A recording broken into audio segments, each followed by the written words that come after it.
Good morning. Thank you, Commander.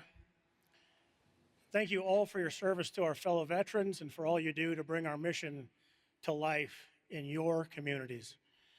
You know, I have a say in the speaker lineup here, so why I continue to subject myself to following Phil, I'm not sure. But to make things a little easier and to kick things off, I'll play a short video looking back on the accomplishments over our last year before I give the rest of my remarks.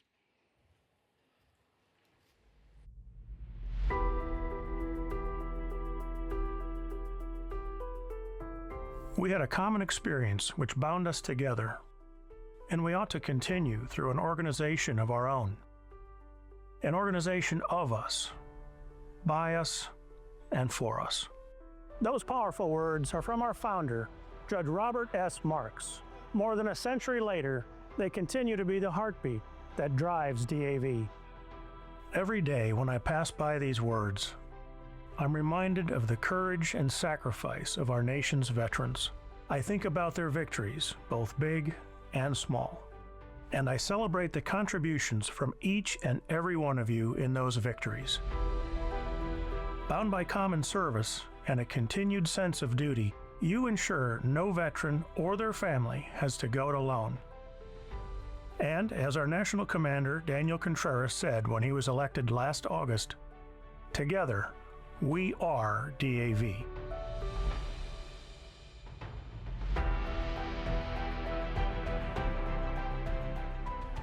We need, as DAV has done for more than 100 years, to make extending our services and engaging veterans and family members part of our daily lives. And together, we can make a difference that echoes for generations to come. His words echoed the efforts and accomplishments of our members this past year. People like 2024 Disabled American Veteran of the Year, Terry Hillard. A member of Chapter 42, he helped start a club to connect veterans in the Chicago police and fire departments to their earned VA benefits. I know we got young cops and young firemen out there who really believe, that they deserve something, but they're afraid. And that's what we're in this for. This initiative is growing, going beyond the city into its suburbs, north to Milwaukee, and soon into St. Louis and Philadelphia. None of this would be possible without our benefits advocates. DAV's National and Transition Service Officers are the backbone of our organization. Their work with veterans and partnership with our members, along with our department and chapter service officers, elevates what we can accomplish together. We see this spirit of togetherness in Ken David from Chapter 11 in Ohio. Earlier this year, he received the Medal of Honor for his actions in Vietnam. His fellow veterans, who worked countless hours over nearly 2 decades to get him this recognition, are the people he thinks about first. I want them to enjoy the moment with me, because it's not about me, it's about all the people around me. Ken's instinct kicked in on that hill that day, and that's still his instinct today, to help others through the work that he does with DAV. That helping hand of DAV members has a broad reach. Devastating wildfires in Southern California. We begin tonight with the spiraling emergency after Hurricane Helene. Devastating and deadly flooding that hit the Kerrville area. Responding when disaster strikes. From the fires in California, to flooding in the South, to personal tragedies, you were there in a veteran's moment of need. A lot of homes were damaged. Some people were displaced from their homes. So we're just trying to help out financially as much as we can. Also provide some hygiene kits and blankets for them as well. You definitely want to try and help out these families as soon as possible. My family said. This past year, our volunteers drove our DAV transportation network vehicles millions of miles, helping veterans get to their critical VA medical appointment. You're just back in with veterans and prior service members, and you just feel like a family again. We saw hundreds of you support our second annual DAV Community Impact Day. I was wounded in Vietnam, and I guess I always think the good Lord let Sergeant Murphy live, and I guess I thought he would allow me to come back to the world and give back. You showed that thank you for your service is more than words, it's action. This is just one little way of giving back to them, letting them know they're not forgotten and that they're appreciated. And thousands of participants raised critical funds for our programs and services at our annual DAV 5K live and virtual events. It makes me feel supported. It makes me feel more American. You know, honestly, it's much appreciated. We continued to partner with the VA to co-present the National Disabled Veterans Winter Sports Clinic in April and the National Disabled Veterans Golf Clinic in September.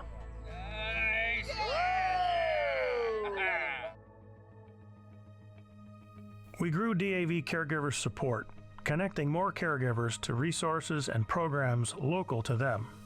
It's nice to have somebody that's like, you are a caregiver, we do have your back, you know, this can help you, and even if you don't have that excess time, we'll figure out how to make that time for you. So it's been great. We connected veterans with meaningful employment by empowering them with the resources and support needed to thrive in the civilian workforce. It was a pleasure because as a vet, and as a, you know, some are still in the military, they understood us. And we hosted several cohorts of DAV Patriot Boot Camp, providing veteran and spouse entrepreneurs with mentors, tools, and resources to grow their companies. The support and encouragement has been spectacular. Anyone who bombed on something, it still was met with claps, and this is how you could do it better, and everyone was just building everyone up for the last week. It's been great.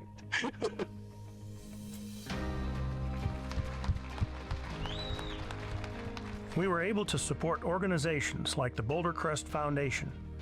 Your generosity allowed us to invest in their programming and continued work in post-traumatic healing. Members of the military, veteran, and first responder communities will come here, men and women separately, who are struggling, and they will get the opportunity to go through a transformative experience, to learn not just about what post-traumatic growth is here, but here, and to transform their struggle into strength and growth in the great lives that they were born to live. This past year, we recognized many anniversaries. 50 years since the end of the Vietnam War era. 20 years since the Battle of Fallujah in Iraq. 10 years since we dedicated the American Veterans Disabled for Life Memorial. Pray the gods help this broken man recover, but stand ready to leave. These commemorations bringing stories of service and sacrifice to new generations, reminding us of who we fight for and serve every single day. You are the linchpin in that important work. We find ourselves in a once-in-a-generation battle, but you haven't backed down. Last year, you made DAV's voice ring loud through the halls of our government, both locally and nationally. You echoed the message Commander Contreras gave during his congressional testimony at our midwinter conference. In this Gilded Era, we must ensure that veterans' benefits are reinforced, not clawed back. The Department of Veterans Affairs needs to be fully funded and have predictable budgets. Veterans' health care should be enhanced and streamlined, all while ensuring VA provides the right options to meet their evolving needs. We backed up the commander's statements by laying out our funding recommendations for the VA's 2026-2027 fiscal year in our independent budget. As we've done for nearly 40 years with our VSO partners, we provide concrete details of what a fully funded, mission-capable VA looks like. You helped us build on this message and all of our advocacy work through the DAV Commanders Action Network. This grassroots effort remains vital as we fight for the interests of all ill and injured veterans, their families, caregivers, and survivors. I hope you're as proud as I am of all the accomplishments you helped DAV achieve this past year. But here's what impresses me more than anything. You never lost sight of what's most important. That person to your left and to your right. You kept your fellow veterans at the heart of every action you took. You embodied what Judge Marks meant when he said, "Of us, by us, and for us." As we head into this new year, may we do so as an organization rooted in the principle of service and taking care of our own. We are a community, and you are not alone.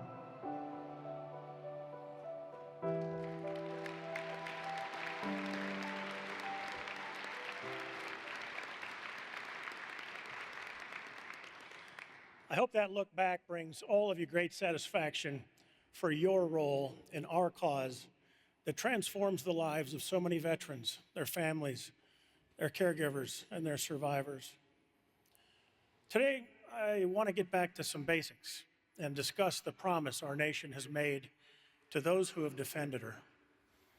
This year, as we mark the 250th anniversary of the birth of our beloved Marine Corps, for perspective, we can look to one of the most decorated veterans in history, who happened to be my drill instructor's favorite Marine of all time. Major General Smedley Butler served for 33 years. He lied to enlist at 16 years old to fight in the Spanish-American War. Then came the Boxer Rebellion in China, counterinsurgency operations in the Philippines, and a handful of banana wars before he finally made it overseas for World War I. Service took an enormous toll on his body and his mind. He suffered a moral injury so great that he asked to turn down the first of the 2 medals of honor that he was awarded. But he was ordered to accept it. I'm probably not the only service officer in this room who works an internal benefits calculator when I hear an individual's military history or see a portrayal on TV or in films. It can ruin your train of thought. Or as my wife sometimes says, it can ruin the movie. I can be a real pain in muscle group 17. For those of you who are unaware, that's the lower backside muscle. Where are our service officers out there? Raise your hand, please. I know you guys do that. You can't help it because it's in your blood. Even though we're never supposed to say this to a client, advocating for Smedley Butler would have been a slam dunk case.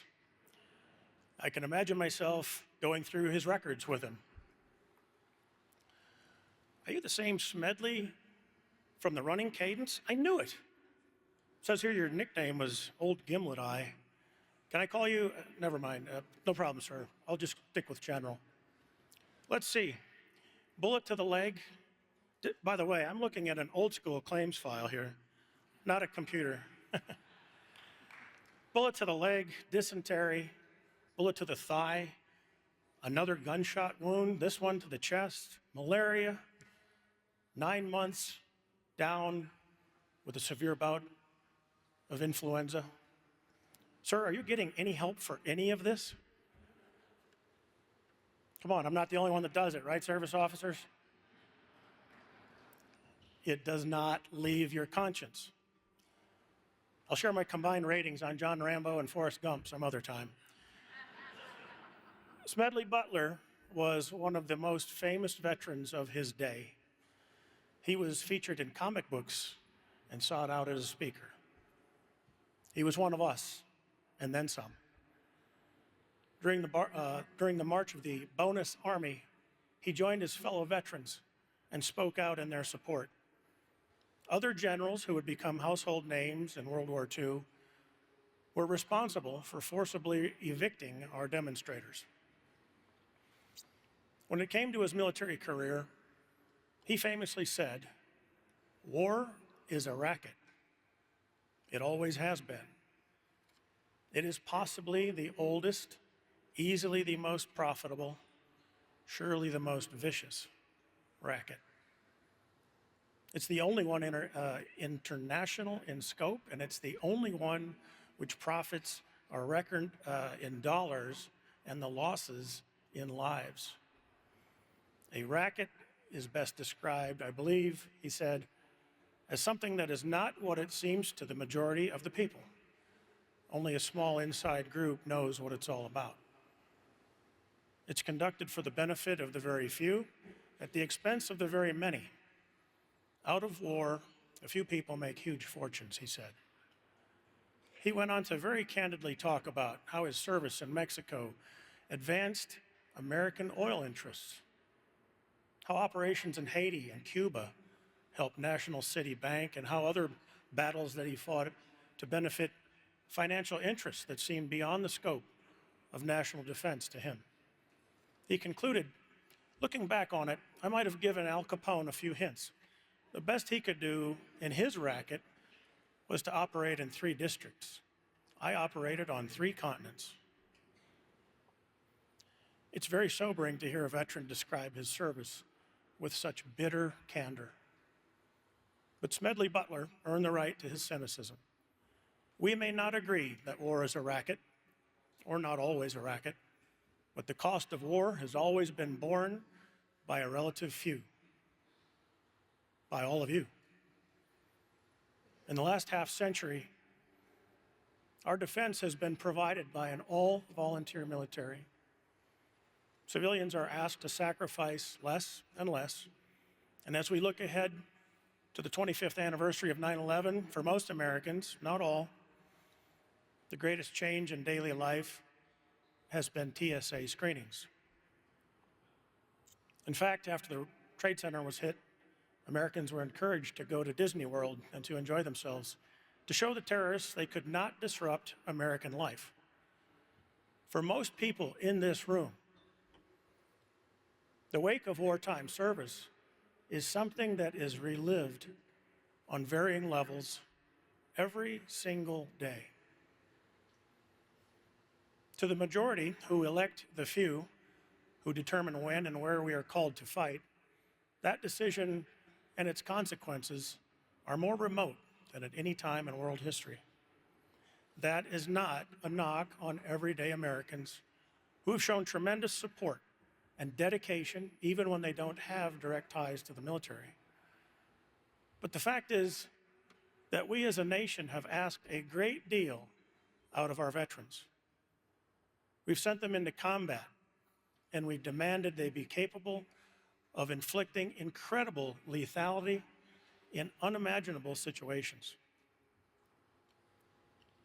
We're able to find people willing to answer the call, not because they are promised profit, but because we have a very basic deal. It's based on the most sacred obligation our government has to those who serve in a time of war. We are called to appeal to the nation's conscience and make our brothers and sisters who are changed in service whole. DAV exists to make sure this promise is kept. It's the reason why our preeminent service is benefits advocacy service officers. All of our service officers are on the front lines every day fighting for our fellow veterans. The work we do day in and day out shapes our advocacy on Capitol Hill and delivers life-changing outcomes. It's also the reason for our structure. Of course, our chapters and our state departments are in communities nationwide to provide services and to fill gaps so our brothers and our sisters do not fall through the cracks. But they also provide DAV with a direct line into veterans' experiences and into the challenges that they face. As do our volunteers, who cast an even wider net to deliver veterans the care they've earned and augment services in and outside of VA facilities. We help more than 1 million veterans every year in substantive and lasting ways. That's a soundbite you hear quite a bit. But I want you to think about it. We help over 1 million veterans in many ways every single year. Our Caregivers program gives new life to America's unsung heroes. It restores dignity and strengthens families while informing public policy and preventing burnout. It also saves taxpayer dollars by helping veterans stay in their homes longer. Not that taxpayer dollars are what's most important when it comes to staying in our homes longer as veterans. By connecting veterans with careers, we see firsthand the successes and the shortcomings of our federal readiness and employment programs. Our efforts to empower disabled veterans help them overcome barriers, achieve their potential, and create jobs, good jobs. They also show us how federal programs affect veteran entrepreneurs and the hurdles they face in government contracting. After all, if someone is going to become a millionaire or even a billionaire by doing business with the federal government, it might as well be someone who sacrificed for our country. I think even old Gimlet Eye would agree with that. Our expanding partnerships with institutions like Save a Warrior and Boulder Crest are transforming veterans in their most desperate moments. They also inform our push for emerging care and treatments that replace hopelessness with renewal. And they connect us with others who further our cause and equip us to find better solutions. If we look back on the near quarter century since our nation was attacked, DAV has been incredibly successful advancing policies that have expanded benefits and services to millions of veterans. That is the beauty of being involved in DAV. It is the clarity of our purpose. Our stance on any issue transcends partisanship. It's determined by you, the leaders in this room, and the veterans and the families back home who donate your time and talents to ensure our brothers and sisters get what they earned. In an increasingly polarized Washington, DAV stands as a national institution that always puts veterans, our families and caregivers, and our survivors first. Ours is a powerful voice in the nation's capital that comes from communities across America. We stand resolved to remind our fellow citizens of the promise we've made to those willing to give their lives for our country. We're constantly looking for new ideas to strengthen care and policy, and we need to be efficient and responsive to evolving needs. But too often of late, we hear opinions driven by interests that did not put veterans first. And with a century of experience, we know the challenges of advancing or even holding ground on care, benefits, and services once the parades are over. For 25 years, landmark legislation like advanced appropriations, the PACT Act, the Elizabeth Dole Act, Blue Water Navy benefits, the Deborah Sampson Act, and community care have all been shaped and enacted because of DAV's focus and perseverance. As access to care has expanded, so has the cost. But we must thoughtfully remind our fellow citizens and leaders, our elected leaders, why. The 4.5 million Americans called to serve since just 2001 have faced a near continuous combat tempo, fatigue, and toxic exposures. They do so with their head held high. We fought 2 long wars, plus countless lesser-known global war on terror missions. Expanded care for 3.4 million aging Vietnam veterans also represents long overdue justice. Many underserved women veterans are just now getting access to the benefits they earned after years of feeling invisible. Not that we're there yet. Of course, this era hasn't been without shameful chapters. Vermin-infested housing at Walter Reed, the Phoenix waitlist scandal, but only recently have we seen editorials calling veterans' benefits, quote, absurdly generous. or proposals for means testing and privatization. In the years ahead, two things are very clear. First, as time passes from our most recent wars, the needs of veterans we serve will grow. Ask the Vietnam veterans here, who now make up nearly half of our population. Second, as these wars fade from public consciousness, we'll face even greater challenges maintaining the momentum we've built. We'll represent a smaller share of the electorate and face competing federal priorities. Now, the sky is not falling, but keeping the promise will not get easier. Fortunately, we have the structure in DAV. We have the purpose. We have the talent, much of it right here in this room, to meet uncertainty head on.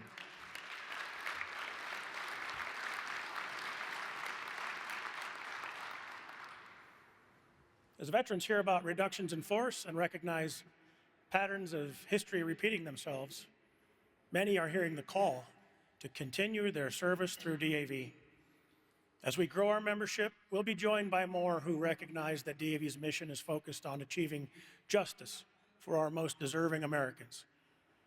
They'll build upon our shared legacy and uphold the most timeless value of military service, never, ever leaving our own behind.